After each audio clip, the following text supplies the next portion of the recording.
Hello दोस्तों, मैं फिर आ गई हूँ अपनी प्यारी सी कहानी लेकर। कहानी अच्छी लगे तो चैनल को लाइक और कमेंट्स करें और चैनल को सब्सक्राइब करें। आज की कहानी का शीर्ष है जादुई जड़ी बूटी की कहानी। बहुत समय पहले की बात है।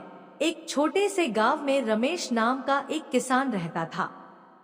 रमेश बहुत गरीब था और उसकी फसलें भी ठीक से नहीं होती थी। उसके परिवार के पास खाने को भी कुछ नहीं बचा था। रमेश दिन रात मेहनत करता, लेकिन कोई फायदा नहीं हो रहा था। एक दिन रमेश जंगल में लकड़ियां काटने गया। चलते चलते वह जंगल के गहरे हिस्से में पहुंच गया, जहां उसने पहले कभी कदम नहीं रखा था। अचानक उसकी नजर एक अजीब सी चमकती हुई जड़ी बूटी पर पड़ी। वह जड़ी बूटी बहुत खूबसूरत थी और उससे हल्की हल्की रोशनी निकल रही थी। रमेश ने सोचा कि यह कोई साधारण जड़ी बूटी नहीं हो सकती। उसने उसे उखाड़ लिया और घर लेकर आ गया। घर पहुंचते ही उसने अपनी पत्नी को वह जड़ी बूटी दिखाई। उसकी पत्नी ने उसे कहा, क्यों न इस जड़ी बूटी का रस निकाल कर देखें, शायद इससे कुछ फायदा हो। रमेश ने उस जड़ी बूटी का रस निकाला और उसकी कुछ बूंदें अपनी सूखी फसल पर डाल दी।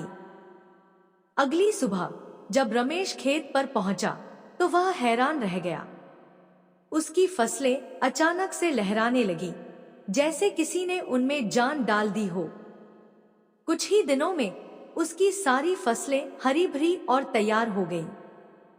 इस जादुई जड़ी बूटी का असर सिर्फ फसलों पर ही नहीं, बल्कि पशुओं पर भी हुआ। रमेश ने जब अपने बीमार गाय को उस जड़ी बूटी का रस पिलाया तो वह चमत्कारिक रूप से ठीक हो गई। गांव में जब यह खबर फैली तो सभी लोग रमेश के पास आने लगे और उससे जड़ी बूटी की मदद मांगने लगे। रमेश ने उस जड़ी बूटी से पूरे गांव की मदद की।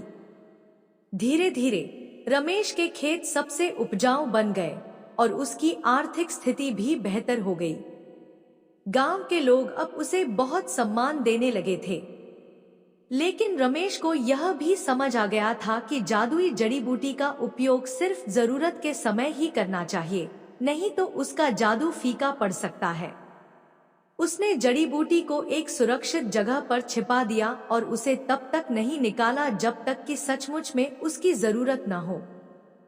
इस तरह रमेश की बुद्धिमानी और दयालुता ने उसे गांव का सबसे प्रिय और सम्मानित व्यक्ति बना दिया।